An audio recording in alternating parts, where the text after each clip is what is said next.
Hi, I'm Neville J. Mackenzie, and this is Entrepreneurs in Action.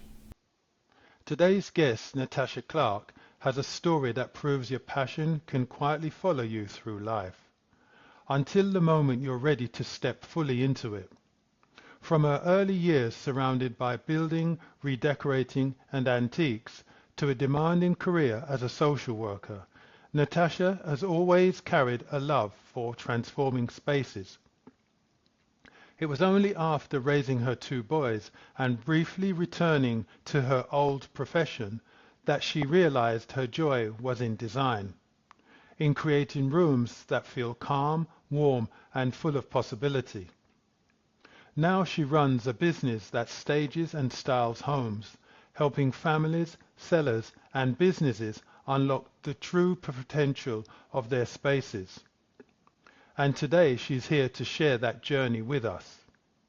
So now, without further delay, let's begin. Hi Natasha, how are you? Yeah, I'm really good, thank you. Yeah, it's nice to be here. So let's start off with you telling me a bit about your background and some of your experiences.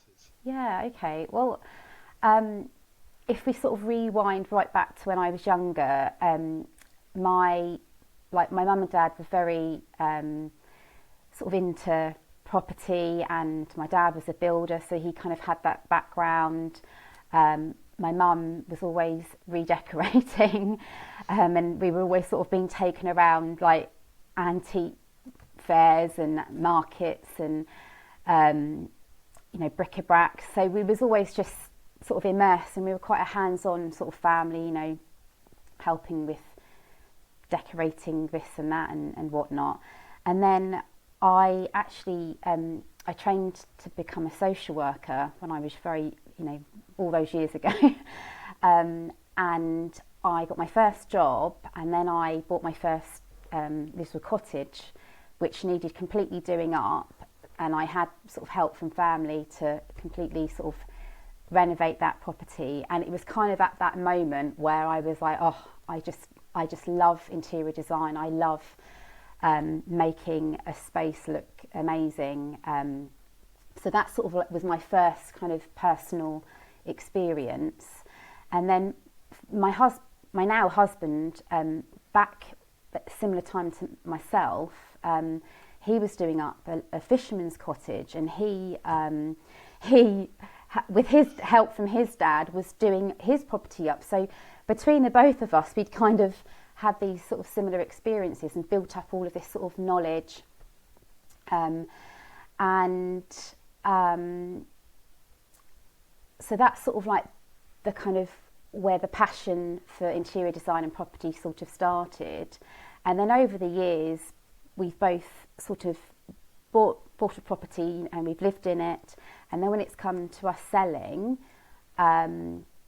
we obviously would prepare it, make sure it's looking absolutely perfect, and also I would do the sort of interior design and styling of the property ready for it to go to market. And we've done that a few times, and then I just sort of had this light bulb moment of, oh gosh, I could do this, and help other people, and create my own business using all of the sort of skills and experience and passion I have, and be able to help people who are wanting to sell their properties, and help them to style it and prepare it, whilst also helping residential clients who might have a very tired space, or they might have teenage children and they need a sort of a den sort of space that's their own, or kids may have left the nest and they've got rooms that they think, oh, I can have my own, I don't know, hobby room or something. So that so I help clients on that side of things who need help to reimagine a space, and also I can help business clients who might have workshops that they need their workshop space to be styled in a certain way that reflects their business, or a tablescape if you're hosting for a business event. Yeah. No, you were doing this while you were a social worker. Oh yes. So I think I ran a few steps ahead. So yeah. So tell me about your experience while you were working as a social worker and moving into your now new career. I became a social worker when I was in my very early 20s, and I had a career working with local authorities and predominantly helping adults and older adults who are living in the community, that need support in the community, also clients who have gone into hospital but are now being discharged back home or not back home, and looking at their needs, the risks, and just supporting them through that really challenging times, and essentially being an advocate for other people. So that whole kind of career, it was very much about problem solving, looking at risks, and it was an absolute privilege to help so many people in during those years. And then sort of near the end of my career, I managed a large project for Hertfordshire County Council, and then I was ready. I sort of got married, and then we had our first child, and I kind of, at that point, I knew that I couldn't be.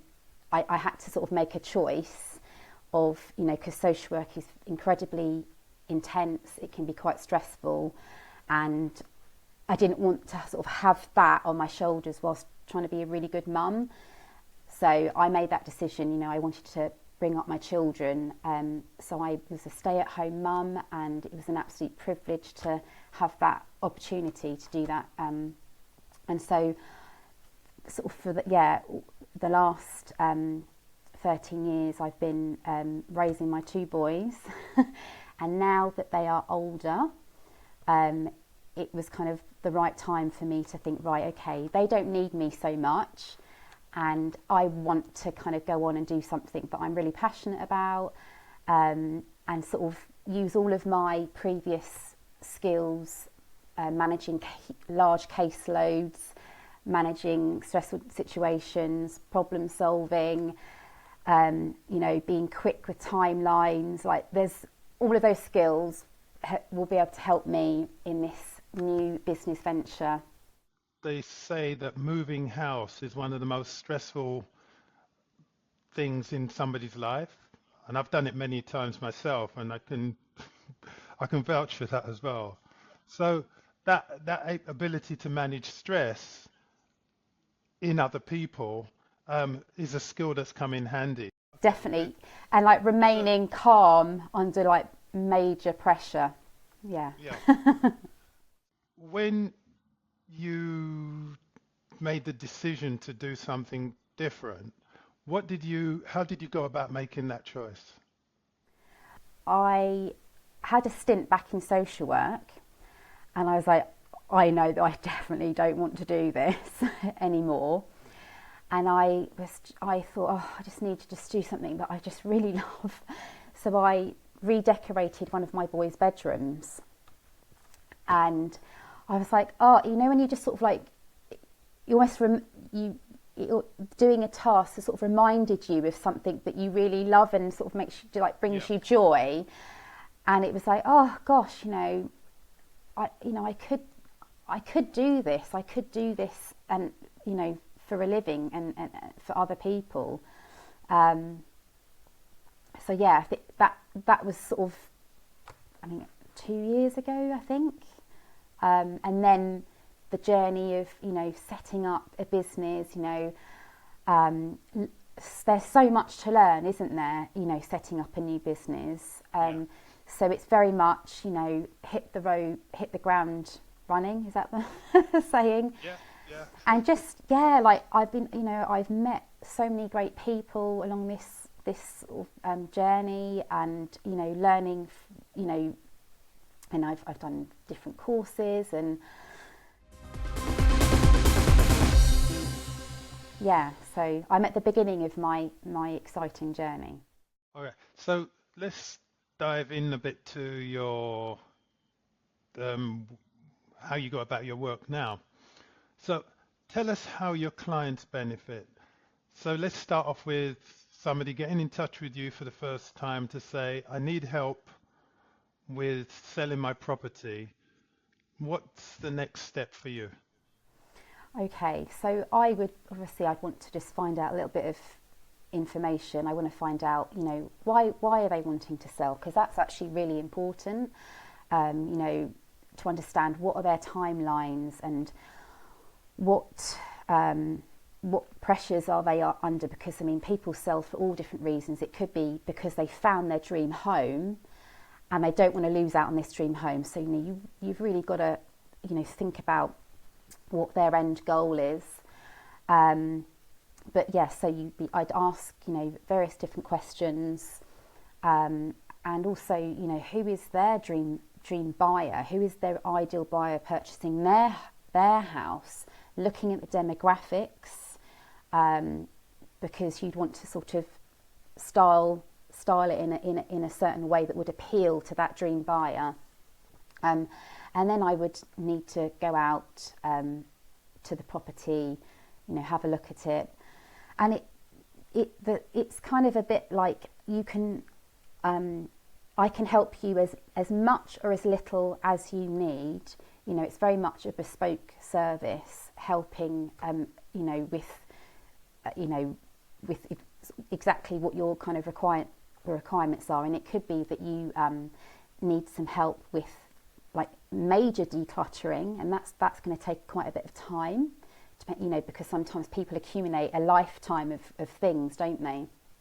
And it and in an ideal world, when you're sort of staging and styling a home for sale, you don't want it to be too minimalist, but it needs to be the things need to be reduced a bit, just so that you're sort of depersonalising it to an extent, but you still need a bit of personality in there, because you don't want the room to look stark or anything. But there could be objects in there that just are a little bit too out there, that isn't to everyone's taste. So it's sort of advising clients, okay, we maybe need to reduce this, but we can put that in storage. It's just really trying to be very personalised service. Maybe a bit of hand holding for some people, if you're downsizing, for instance, that's quite a big thing, isn't it? You mentioned stark. Yeah. Yes. Looking at my background. Yeah. How would you describe it now? Would it be stark? Yeah. Yeah. Okay. So tell me what you would do for me as a podcaster. Yeah. That would help me benefit with my background. So we would add, on that wall, probably a nice painting. That would look really lovely.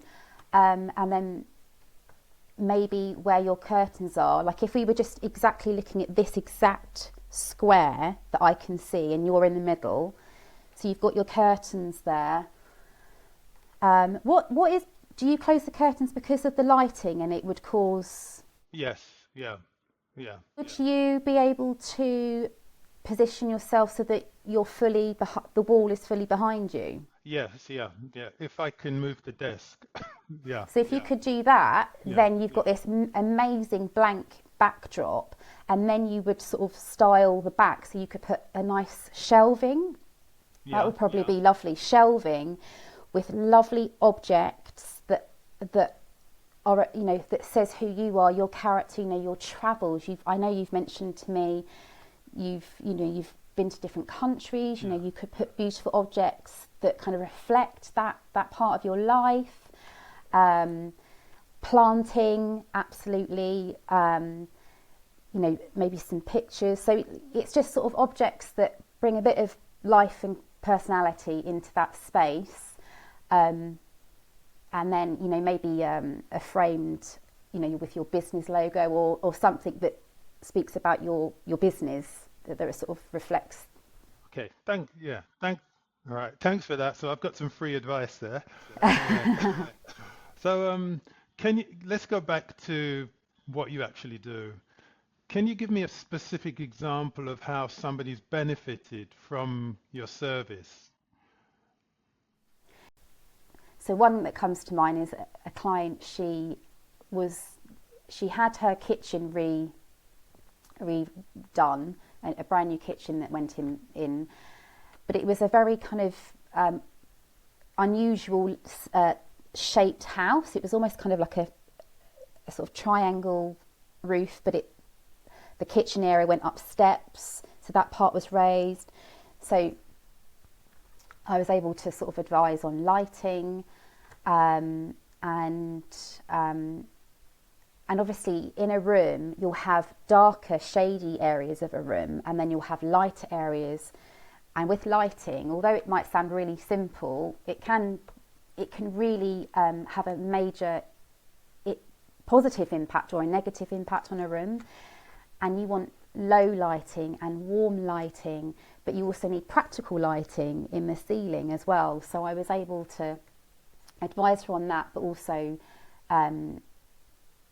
using the design side of things and making it her sort of style that she liked, and she was quite particular as well. So yeah, so that was that was a recent project, and I'm in the middle of a new project at the minute, but I don't know if you've got time to get into that, but yeah. What would be the biggest challenge that you've ever had in terms of preparing a place for sale?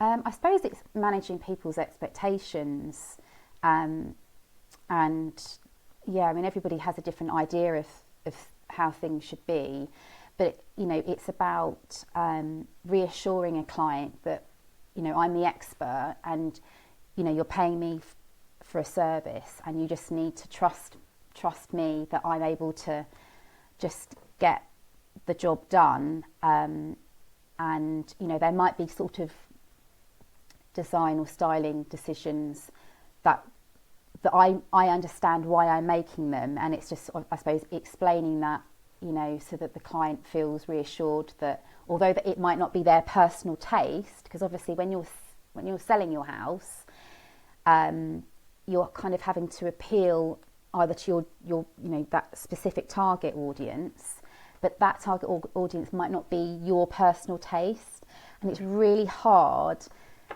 when the client is having to sell, but maybe they're a bit reluctant, but they have no choice, and it's trying to sort of help them on that journey that I know this is a really difficult decision, but yes, we might need to change your zebra wallpaper and repaint the wall because not everyone's gonna like stripy black and white wallpaper, right? Just as an example. So what someone's personal taste might be absolute joy to them, it could be a total disaster to somebody else. So it's just trying to navigate that and be, honest, but, diplomatic at the same time. So that sounds like you have a sort of a marketing element to your skill set. Oh yeah, maybe. I mean, I think it's kind of like you're a few hats. You've got there's a few hats that I wear, I suppose. But yeah, I do like to sort of delve sort of deeper. It's not just fluffing some cushions and saying, "Oh, this colour will work." It's about truly understanding the client that you're either selling it to or that you're designing it for. You've got the client that's moving or the client that's staying that needs to reimagine a space. So there's different ways of kind of coming at it and looking at it, and you're having to solve slightly different problems. Okay, so let me just share this with you. This is your website, and you know, I really enjoyed looking at this Oh, compared to my website, which needs an upgrade as well. Um, it for me, it tells a bit of your story and what you're doing. So why did you choose this as your banner?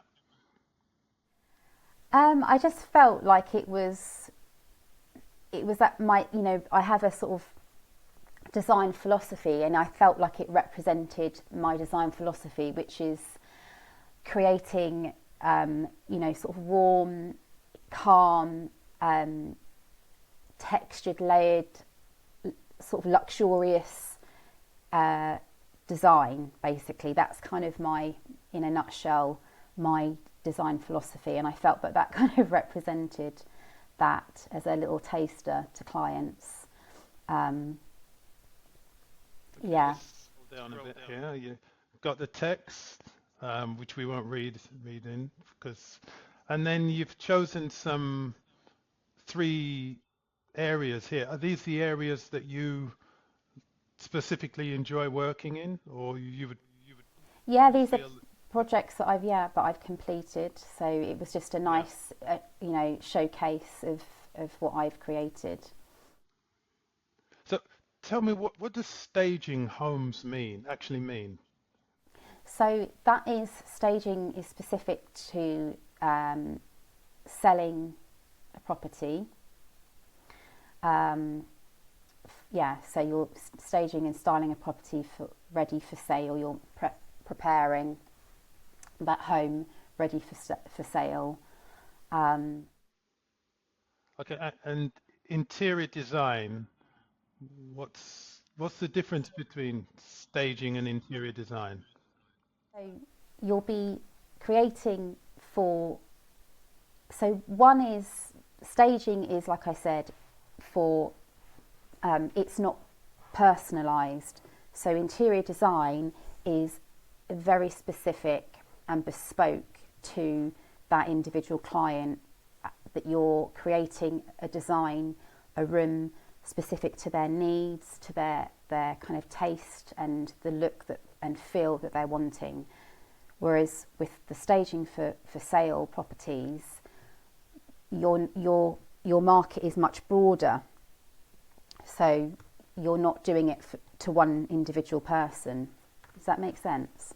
Yeah, yeah, yeah. And the holiday homes aspect, would anything be different there? Yeah, so the holiday homes and serviced accommodation is basically, again, it depends on where the holiday home is located. Is it a seaside place? Is it a town property? Who is that client? Who is that guest that you're aiming for this property to cater to?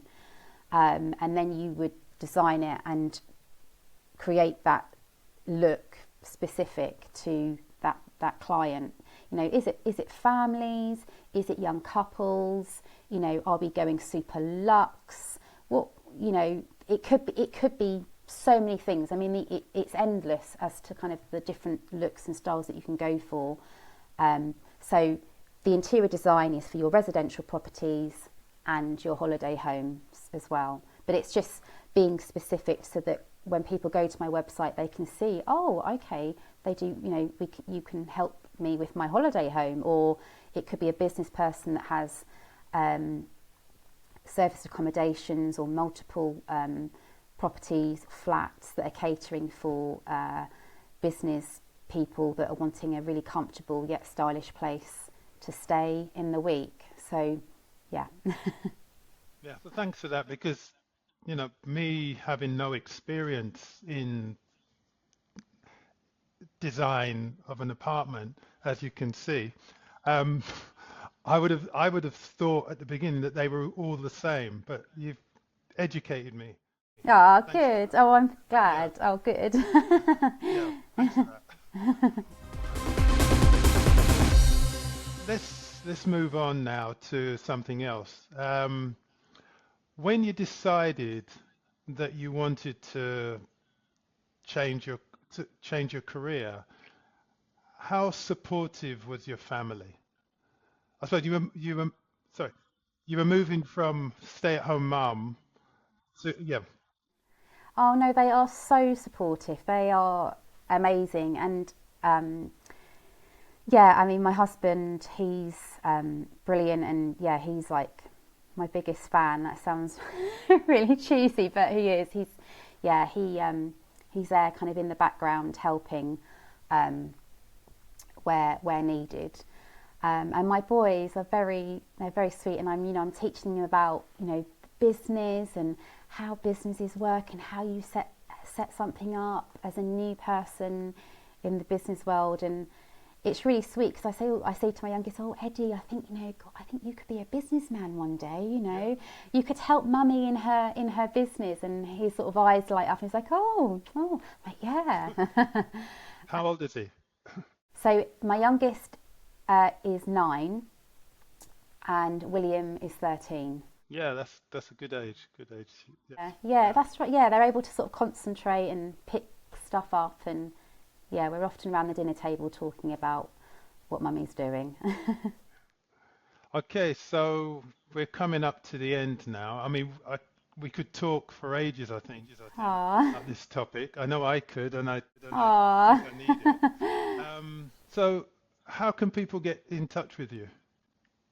So I've got my website, so it's www.clarkeandclarkpropertystaging.com, and also by email, so that's info@clarkeandclarkpropertystaging.com. Okay, Natasha, thanks for that. Really enjoyed talking to you, and we'll keep in touch. Yeah, thank you so much for having me, Neville. Yeah. Right, Speak soon. Bye. Natasha's story is a powerful reminder that our skills, no matter where we start, can evolve into something completely new. The empathy and problem solving she honed as a social worker now guide her clients through one of life's biggest transitions, moving on. What stands out is her ability to combine honesty with vision, showing people how a few changes can transform a house into a home that truly connects buyers. If there's one takeaway from today's conversation, it's this: when you trust your passion, it doesn't just create beauty, it creates opportunities. Natasha's journey proves it's never too late to follow the work that feels like home. Until the next time, this is Neville J. Mackenzie, Entrepreneurs in Action. This brings us to the end of this episode of Asia Biz Stories, Entrepreneurs in Action. Now we need you to hit the subscribe button and head over to AsiaBizStories.com for more great information on how to take your inspiration and turn it into action. Thanks again, and we look forward to having you join us next time on Asia Biz Stories, Entrepreneurs in Action.